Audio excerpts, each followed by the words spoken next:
ಭಾರತ ಸರ್ಕಾರ ಅತ್ಯಂತ ಪ್ರತಿಷ್ಠಿತವಾದಂತಹ ಭಾರತ ರತ್ನ ಪ್ರಶಸ್ತಿಯನ್ನು ಲಾಲ್ ಕೃಷ್ಣ ಅಡ್ವಾಣಿ ಅವರಿಗೆ ಘೋಷಿಸಿದ್ದು ಬಹಳ ಸಂತೋಷವಾಗಿದೆ. ಶ್ರೀ ಲಾಲ್ ಕೃಷ್ಣ ಅಡ್ವಾಣಿ ಅವರು ಭಾರತ ರತ್ನಕ್ಕೆ ಅತ್ಯಂತ ಯೋಗ್ಯವಾದಂತಹ ವ್ಯಕ್ತಿಯಾಗಿದ್ದು, ಇದು ಭಾರತ ರತ್ನ ಪ್ರಶಸ್ತಿಗೆ ಸಂದಂತಹ ಒಂದು ಗೌರವ ಎಂಬುದಾಗಿ ನಾವು ಭಾವಿಸ್ತಾ ಇದ್ದೇವೆ. ಅತ್ಯಂತ ಹಿರಿಯ ರಾಜಕಾರಣಿಯಾಗಿ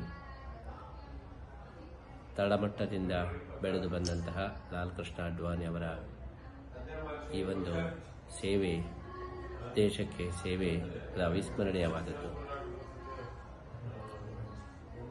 ಶ್ರೀ ವಾಜಪೇಯಿ ಅವರ ಜೊತೆಗೆ ಲಾಲ್ ಕೃಷ್ಣ ಅಡ್ವಾಣಿ ಅವರು ಈ ದೇಶವನ್ನು ಕಟ್ಟಲಿಕ್ಕೆ ನಿರ್ಣಾಯಕವಾದ ಪಾತ್ರವನ್ನು ವಹಿಸಿದ್ದಲ್ಲದೆ,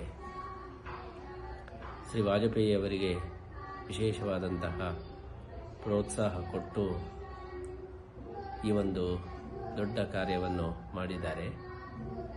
ಅವರಿಗೆ ದೀರ್ಘಾಯುಷ್ಯ ಬೇಕು, ಶತಮಾನೋತ್ಸವ ಆಗಬೇಕು, ಅದೇ ರೀತಿ ಅವರಿಂದ ಇನ್ನಷ್ಟು ಸೇವೆ ದೇಶಕ್ಕೆ ಸಲ್ಲುವಂತಾಗಬೇಕು ಎಂಬುದಾಗಿ ಸಂದರ್ಭದಲ್ಲಿ ನಾವು ಹಾರೈಸ್ತಾ ಭಾರತ ರತ್ನ ಪ್ರಶಸ್ತಿಯನ್ನು ಕೊಟ್ಟಂತಹ ಲಾಲ್ ಕೃಷ್ಣ ಅಡ್ವಾಣಿ ಅವರಿಗೆ ಈ ದೊಡ್ಡ ಒಂದು ಅರ್ಹವಾದಂತಹ ಪ್ರಶಸ್ತಿಯನ್ನು ಕೊಟ್ಟಂತಹ ಸರ್ಕಾರವನ್ನು, ಶ್ರೀಯುತ ಲಾಲ್ ಕೃಷ್ಣ ಅಡ್ವಾಣಿ ಅವರನ್ನು ನಾವು ಈ ಸಂದರ್ಭದಲ್ಲಿ ವಿಶೇಷವಾಗಿ ಅಭಿನಂದಿಸ್ತಾ ಇದ್ದೇವೆ. ಅವರು ಉಡುಪಿಯ ಶ್ರೀಕೃಷ್ಣನ ವಿಶೇಷ ಭಕ್ತರಾಗಿದ್ದು, ನಮ್ಮ ಅನೇಕ ಕಾರ್ಯಕ್ರಮಗಳಲ್ಲಿಯೂ ಕೂಡ ಅವರು ಭಾಗವಹಿಸಿದ್ದು, ಅವರಿಗೆ ಉಡುಪಿ ಶ್ರೀಕೃಷ್ಣ ಮುಖ್ಯ ಪ್ರಾಣದೇವರ ವಿಶೇಷ ಅನುಗ್ರಹವನ್ನು ನಾವು ಪ್ರಾರ್ಥಿಸ್ತಾ ಇದ್ದೇವೆ.